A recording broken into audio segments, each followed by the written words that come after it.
Chapter 23 Lost in the Sky. Without effort at concealment, I hastened to the vicinity of our quarters, where I felt sure I would find Cantos Khan.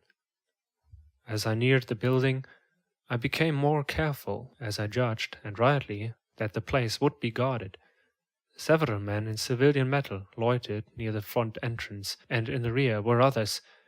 My only means of reaching, unseen, the upper story, where our apartments were situated, was through an adjoining building, and after considerable maneuvering, I managed to attain the roof of a shop several doors away. Leaping from roof to roof, I soon reached an open window in the building where I hoped to find the heliumite, and in another moment I stood in the room before him.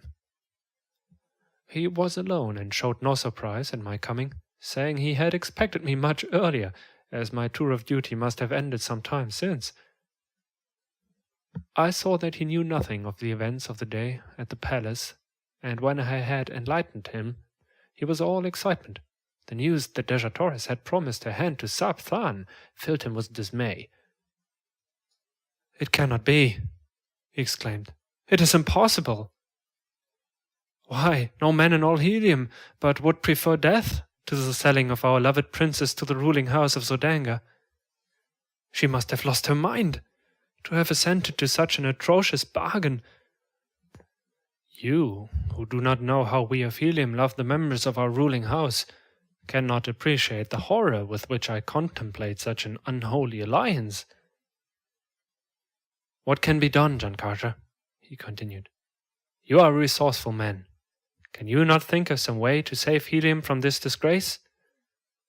"If I can come within sword's reach of Sabthan," I answered, "I can solve the difficulty in so far as Helium is concerned.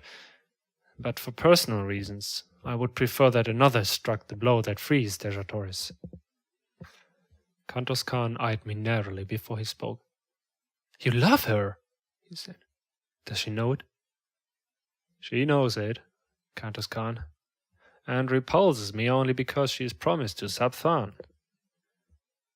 The splendid fellow sprang to his feet, and grasping me by the shoulders, raised his sword on high, exclaiming, "And had the choice been left to me, I could not have chosen a more fitting mate for the first princess of Barsoom.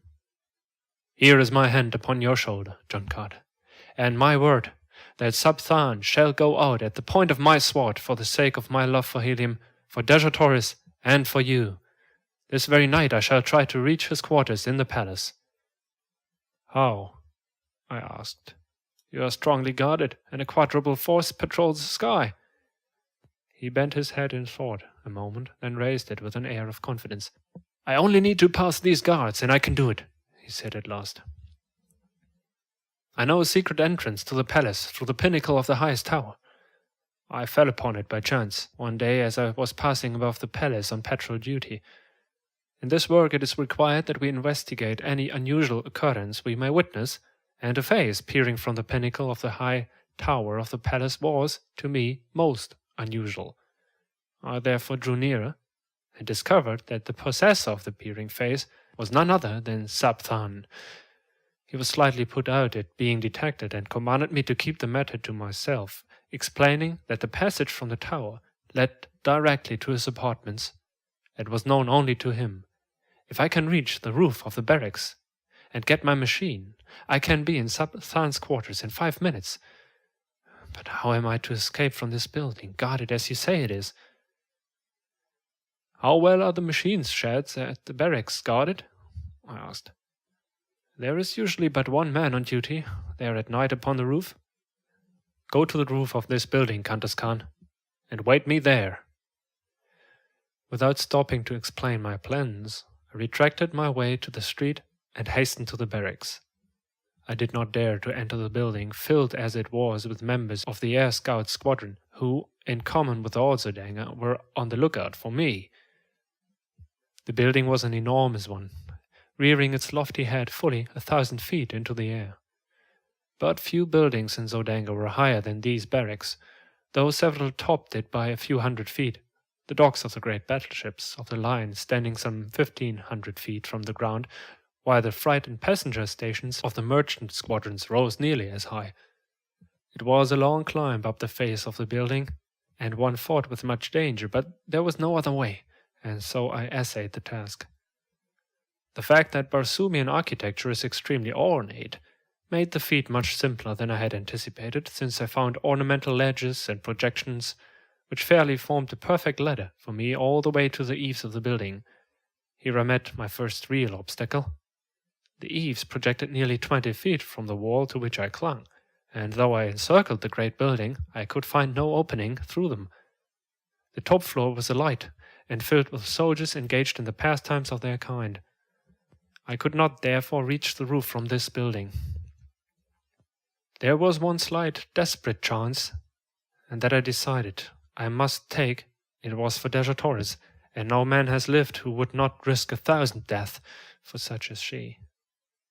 Clinging to the wall with my feet and one hand, I unloosened one of the long leather straps of my trappings, at the end of which dangled a great hook, by which air sailors are hung to the sides and bottoms of their craft for various purposes of repair, and by means of which landing parties are lowered to the ground from the battleships. I swung this hook cautiously to the roof several times before it finally found lodgment.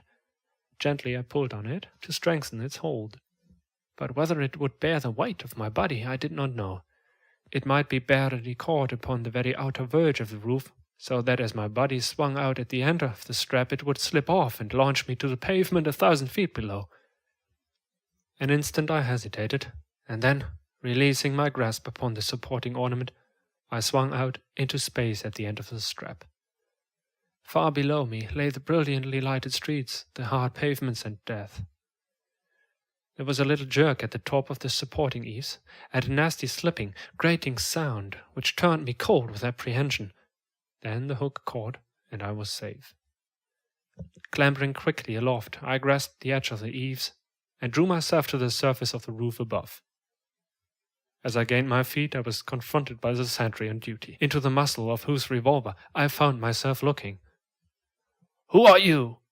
And whence came you?" he cried. "I am an air scout, friend, and very near a dead one, for just by the merest chance I escaped falling to the avenue below," I replied. "But how came you upon the roof, man?" "No one has landed or come up from the building for the past hour. Quick, explain yourself, or I call the guard." "Look you here, sentry, and you shall see how I came, and how close a shave I had not to coming at all," I answered, turning toward the edge of the roof, where 20 feet below, at the end of my strap, hung all my weapons. The fellow, acting on impulse of curiosity, stepped to my side, and to his undoing, for as he leaned to peer over the eaves, I grasped him by the throat and his pistol arm and threw him heavily to the roof. The weapon dropped from his grasp, and my fingers choked off his attempted cry for assistance. I gagged and bound him, and then hung him over the edge of the roof, as I myself had hung a few moments before. I knew it would be morning before he would be discovered, and I needed all the time that I could gain. Donning my trappings and weapons, I hastened to the sheds, and soon had out both my machine and Cantor's Khan's. Making his fast behind mine, I started my engine. Skimming over the edge of the roof, I dove down into the streets of the city far below the plain usually occupied by the air patrol. In less than a minute, I was settling safely upon the roof of our apartment beside the astonished Cantor's Khan. I lost no time in explanation, but plunged immediately into a discussion of our plans for the immediate future. It was decided that I was to try to make helium, while Cantor's Khan was to enter the palace and dispatch Sapsan. If successful, he was then to follow me. He set my compass for me, a clever little device, which will remain steadfastly fixed upon any given point on the surface of Barsoom, and bidding each other farewell, we rose together and sped in the direction of the place which lay in the route which I must take to reach helium. As we neared the high tower, a patrol shot down from above, throwing its piercing searchlight fully upon my craft, and a voice roared out a command to halt, following with a shot as I paid no attention to his hail. Cantor's Khan dropped quickly into the darkness, while I rose steadily, and at a terrific speed raced through the Martian sky, followed by a dozen of the air scout craft which had joined the pursuit, and later by a swift cruiser carrying 100 men and a battery of rapid-fired guns. By twisting and turning my little machine, now rising, now falling, I managed to elude their searchlights most of the time, but I was also losing ground by these tactics, and so I decided to hazard everything on a straightaway course and leave the result to fate and the speed of my machine. Kantos Khan had shown me the trick of gearing, which is known only to the Navy of helium, that greatly increases the speed of our machines, so that I felt sure I could distance my pursuers if I could dodge their projectiles for a few moments. As I sped through the air, the screeching of the bullets around me convinced me that only by miracle could I escape. But the die was cased, and throwing on full speed, I raced straight course towards helium. Gradually, I left my pursuers further and further behind, and I was just congratulating myself on my lucky escape when a well-directed shot from the cruiser exploded at the prow of my little craft. The concussion nearly capsized her, and with a sickening plunge she hurtled downward through the dark night. How far I fell before I regained control of the plane I do not know, but I must have been very close to the ground when I started to rise again, as I plainly heard the squealing of animals below me. Rising again, I scanned the heavens for my pursuers, and finally making out their lights far behind me, saw that they were landing, evidently in search of me. Not until their lights were no longer discernible did I venture to flash my little lamp upon my compass, and then I found to my consternation that a fragment of the projectile had utterly destroyed my only guide, as well as my speedometer.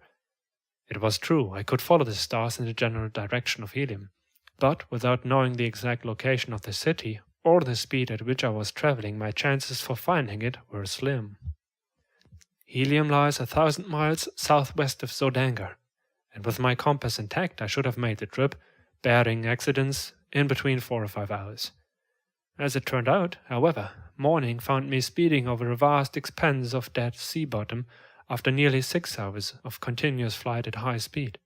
Presently a great city showed below me, but it was not helium, as that alone of all Barsoomian metropolises consists in 2 immense circular walled cities, about 75 miles apart, and would have been easily distinguishable from the altitude at which I was flying.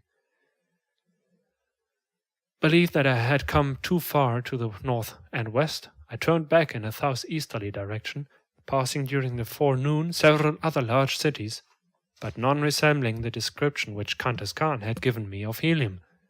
In addition to the twin city formation of helium, another distinguishing feature is the 2 immense towers, one of vivid scarlet rising nearly a mile into the air from the center of one of the cities, while the other, of bright yellow and of the same height, marks her sister.